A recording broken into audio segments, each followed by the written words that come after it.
जय हिंद। चलिए देखते हैं बायोलॉजी का आज एक नया चैप्टर है जिसका नाम है कोशिका। यानी कोशिका, इसे हिंदी में कोशिका कहते हैं, इंग्लिश में सेल कहते हैं। आप लोगों को कोशिका का तीन पार्ट प्रोवाइड किया जाएगा, जिसमें फर्स्ट पार्ट में आपको कोशिका की बेसिक जानकारी दी जा रही है और सेकेंड पार्ट में आपको कोशिका के अंदर के सभी अवयव बताए जाएंगे और थर्ड पार्ट जो बनेगा उसमें आपको कोशिका विभाजन पढ़ाया जाएगा, यानी कि सेल डिवीजन बताया जाएगा। तो पर चलिए स्टार्ट करते हैं वीडियो को और देखते हैं। इसे हिंदी में कोशिका कहते हैं, इंग्लिश में सेल कहते हैं। इसका वैज्ञानिक नाम, इसका टेक्निकल नाम होता है साइटो। क्या होता है? साइटो होता है। तो इसका अध्ययन साइटोलॉजी कहलाता है। इसका अध्ययन साइटोलॉजी कहलाता है। और जो इसका डॉक्टर होता है उसे साइटोलॉजिस्ट कहते हैं। क्या कहते हैं? साइटोलॉजिस्ट कहते हैं। इसके डॉक्टर, कोशिका के डॉक्टर को साइटोलॉजिस्ट कहते हैं।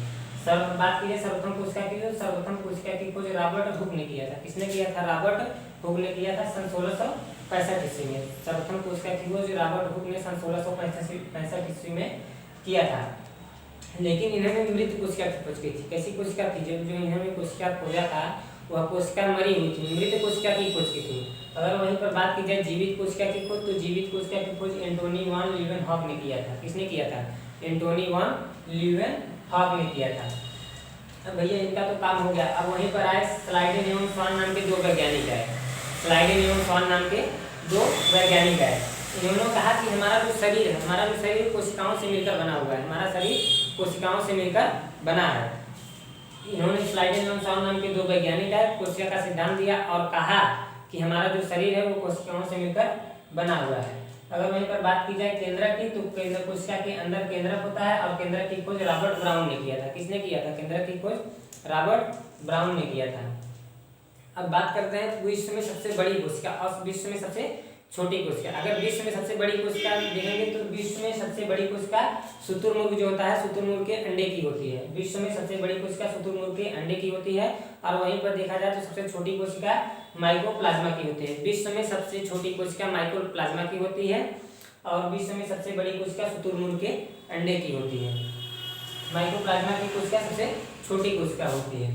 अब बात करते हैं मानव में सबसे बड़ी और सबसे छोटी। तो मानव में सबसे बड़ी कोशिका होती है, मानव में सबसे बड़ी कोशिका फीमेल जो होती है, फीमेल के ओवम यानी कि अंडाणु की होती है। फीमेल के ओवम की होती है सबसे बड़ी कोशिका। मानव में सबसे बड़ी कोशिका फीमेल के ओवम की होती है। और वहीं पर बात की जाए अगर मानव में बात की जाए सबसे छोटी कोशिका की, तो सबसे छोटी कोशिका मेल के स्पर्म की होती है, यानी कि मनुष्य के मतलब पुरुष के शुक्राणु की होती है। मानव में सबसे छोटी कोशिका। अगर मानव सबसे बड़ी कोशिका पूछा तो मानव में सबसे बड़ी कोशिका फीमेल के अंडाणु की होती है। अब बात करते हैं सबसे लंबी कोशिका। तो मानव में सबसे लंबी कोशिका ब्रेन के तंत्रिका तंत्र की होती है। ब्रेन के तंत्रिका तंत्र की होती है सबसे लंबी कोशिका। मानव में सबसे लंबी कोशिका ब्रेन के तंत्रिका तंत्र, इसे हिंदी में स्नायु कहते हैं, स्नायु कहते हैं इसे। तो ब्रेन के तंत्रिका तंत्र यानी कि स्नायु की होती है।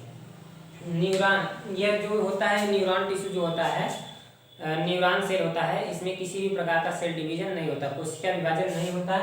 यह न्यूरॉन मतलब ब्रेन में किसी भी प्रकार का विभाजन नहीं होता। अगर वहीं पर बात की जाए सबसे तेजी से कोशिका विभाजन, तो सबसे तेजी से कोशिका विभाजन लीवर यानी कि यकृत में होता है। यह अपने क्षतिग्रस्त कोशिकाओं को स्वतः ही ठीक कर सकती है। यह अपने क्षतिग्रस्त कोशिकाओं को स्वतः ही ठीक कर सकती है। अब बात करते हैं इसके अंदर ये प्रकार का द्रव पाया जाता है जिसे जीव द्रव्य कहते हैं, इंग्लिश में इसे प्रोटोप्लाज्म कहते हैं। इसकी खोज पुरकिंजे नामक विद्वान ने किया था। किसने किया था? पुरकिंजे नामक विद्वान ने किया था। कोशिका के अंदर एक प्रोटीन निर्माण का कार्य करता है, जिसे राइबोसोम कहते हैं।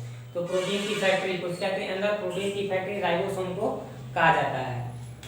और कोशिका के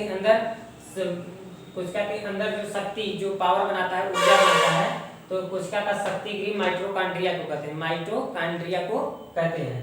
और वहीं पर अगर मान लीजिए ऊर्जा तो बन गई, अब ऊर्जा का स्थानांतरण करना होगा तो कैसे? तो ऊर्जा का परिवहन, ऊर्जा को एक स्थान से दूसरे स्थान तक कौन ले जाता है? Golgi body. कौन ले जाता है?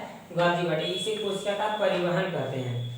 इसे कोशिका का क्या कहते हैं? परिवहन कहते हैं। अब कोशिका का कंकाल किसे कहते हैं? तो कोशिका का कंकाल भैया ER को कहते हैं। ER इसका फुल फॉर्म होता है इंडोप्लाज्मिक रेटिकुलम। क्या होता है? इंडोप्लाज्मिक रेटिकुलम होता है।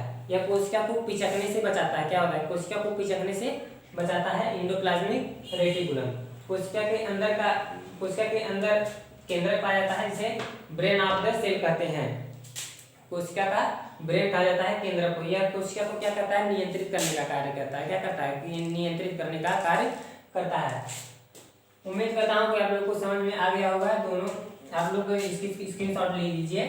अगले वीडियो में कोशिका के अंदर के सभी अवयव देखे जाएंगे। कोशिका के अंदर के सभी अवयव देखे जाएंगे और पार्ट जो थर्ड बनेगा, पार्ट 3 में आपका कोशिका विभाजन पढ़ाया जाएगा, यानी कि सेल डिवीजन पढ़ाया जाएगा। आप लोग इसका स्क्रीनशॉट ले लीजिए। फिर मिलते हैं अगले वीडियो में।